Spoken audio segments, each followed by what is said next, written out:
kawasan perkampungan, kita bisa dengar musik dangdut dan mungkin orang bertengkar di atas.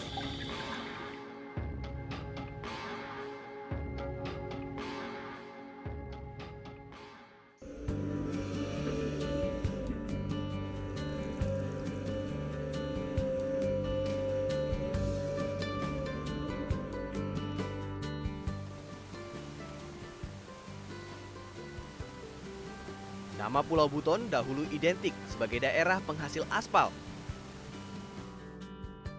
Aspal Buton pernah berjaya pada tahun 1970 hingga masa puncaknya tahun 1980. Sayangnya, sejak 1982 ketika masuk aspal minyak impor, produksi aspal Buton tergilas, bahkan mati suri. Padahal fakta menyebutkan 80% cadangan aspal alam dunia terdapat di Pulau Buton. Kini, aspal Buton kembali menemukan harapan untuk menjadi tuan rumah di negeri sendiri. Saya bertemu Bupati Kabupaten Buton yang tengah membangkitkan kembali produksi aspal Buton. Saya kemarin dengar Bapak sampai bawa-bawa contoh aspal dalam tas untuk ngadep presiden. Itu ceritanya sebenarnya gimana, Pak? Ada bupati yang sampai bawa-bawa contoh aspal dalam tas. Saya menjelaskan. Bapak bawa gitu, kayak presentasi dengan barang ke presiden gitu. Bahwa pertama curahnya aspal curahnya saya tunjukkan kepada Pak Presiden, ini aspal. Lalu aspal ini turunannya ini dan menjadi ini. Produk ini yang 100% bisa menggantikan aspal impor. Alhamdulillah pada saat itu Bapak Presiden merespon ya bahwa untuk import aspal tahun 2016 insya Allah ketika produksi aspal Buton sudah siap, kenapa tidak digeser saja itu aspal? Sudah puluhan tahun sejak 1982 negeri kaya aspal ini terlena dengan aspal impor. Setiap tahun Indonesia membeli aspal dari Singapura. Itu satu tahun kita mengimpor itu 1,2 juta ton. Dari Singapura kita Pertama dari impor. Singapura, justru yang sebuah negara Yang nggak punya kecil, sumber daya yang tidak alam. punya aspal. Pembandingnya begini, ini aspal minyak, ini aspal Buton. Aspal minyak ini harganya lebih tinggi, ini lebih murah, dan ini lebih bagus kualitas. Kenapa kita beli yang ini? Itu kan pertanyaan ini. Ini kalau saya dengar penjelasan Bapak, bahkan Bapak bawa sampel aspal dan sudah menggunakan aspal sendiri di tempat Bapak. Kalau saya bilang Bapak Bupati Sales Aspal, sebenarnya nggak salah juga ya, Pak. Ini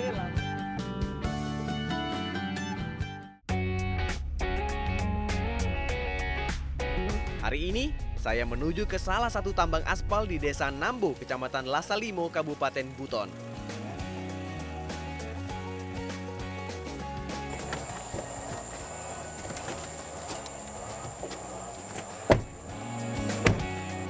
Biasanya kalau kita masuk hutan, itu bau tumbuh-tumbuhan dan lain-lain. Tapi sekarang yang saya cium, itu bau minyak yang sangat menyengat.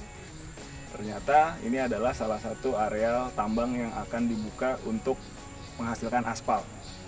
Bapak, tambang di sini ini sudah dibuka sejak kapan sih, Pak? Awal pembukaan sekitar pertengahan tahun kemarin. Ini pembukaan tambang baru namanya. Ini berada pada kawasan areal hutan lain-lain. Jadi areal di hutan lindung atau hutan produksi di luar lagi. Aktivitas penambangan Ya. dibolehkan di sini? Boleh.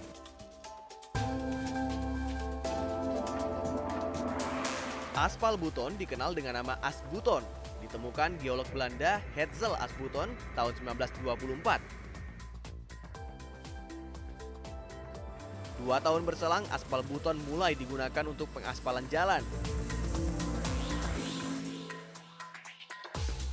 Aspal dalam negeri ini pernah dipakai pada Jalan Cimahi Padalarang dan Jalan Jakarta Cirebon. Cadangan dunia sebetulnya tersimpan di Pulau Buton. Kurang lebih 80% cadangan dunia, cadangan aspal alam ya, ada tersimpan terdapat di Buton. Jadi Buton ini hampir kurang lebih 70.000 hektar tersebar aspal dari utara sampai ke selatan.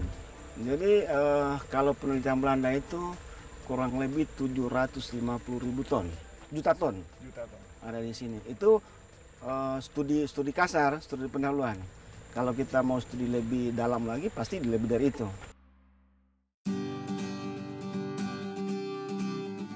Deposit aspal di bumi Buton tersimpan hingga kedalaman 1000 meter. Cadangan aspalnya diperkirakan mampu mencukupi kebutuhan hingga 300 tahun.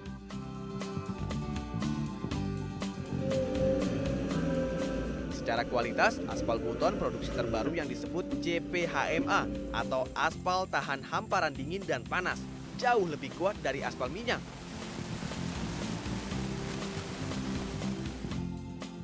Aspal Buton tahan terhadap panas, air, dan tekanan lebih dari 50 hingga 60 derajat Celcius. Sedangkan ketahanan aspal minyak hanya 30 hingga 40 derajat Celcius.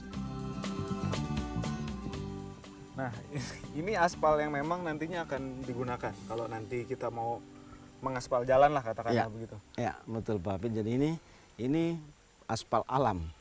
Aspal alam Buton. Aspal alam Buton. Nah, apa yang membedakan aspal Buton ini dengan aspal-aspal Lain gitu. lain? Perbedaannya dengan aspal lain atau aspal minyak yang selama ini diimpor dari segi kualitas, masa pemeliharaan aspal minyak itu jauh lebih singkat.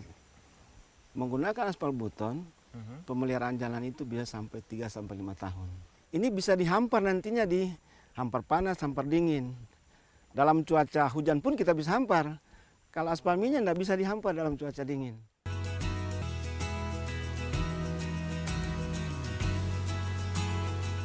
Bila impor aspal di stop dan beralih ke aspal Buton, akan terjadi penghematan devisa negara. Jumlah kebutuhan aspal nasional setiap tahun 1,2 juta ton. Jika memakai aspal impor, menghabiskan devisa 10,8 triliun rupiah. Bandingkan jika memakai aspal Buton hanya 5,2 triliun rupiah. Ada penghematan sebesar 5,6 triliun rupiah per tahun.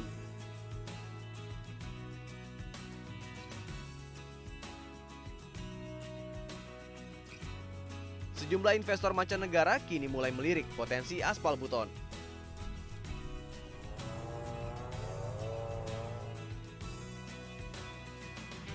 Penambangan aspal membutuhkan alat berat eskavator untuk membongkar bongkahan aspal. Untuk mengoperasikan eskavator butuh operator dengan kemampuan khusus. Ini ada, kalau bawa alat ini ada kayak SIM khusus ya? Ada khusus SIM dari kepolisian juga ada. Kalau dari perusahaan juga ada. SIM dari polisi apa? Minimal dia B2. B2 tuh kayak truk, Iya. truk tronton gitu ya?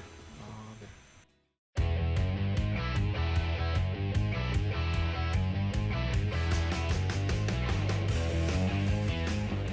Saya mendapat kesempatan merasakan bagaimana duduk di balik kemudi eskavator.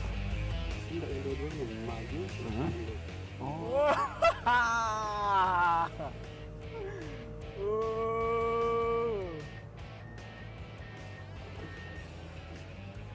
saya berasa dalam Transformer nih, itu jadi pilot pet labor. Ini kan sebenarnya kendaraan ini semacam robot gitu, jadi membantu manusia untuk melakukan hal-hal berat.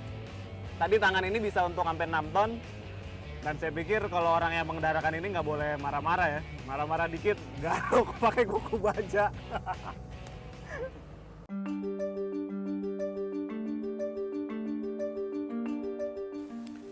Indonesia dianugerahi kekayaan alam yang sangat luar biasa. Fakta bahwa 80% aspal alam berada di bumi Buton, seharusnya tidak ada lagi jalan rusak di Indonesia. Ini persoalan mau atau tidak mau.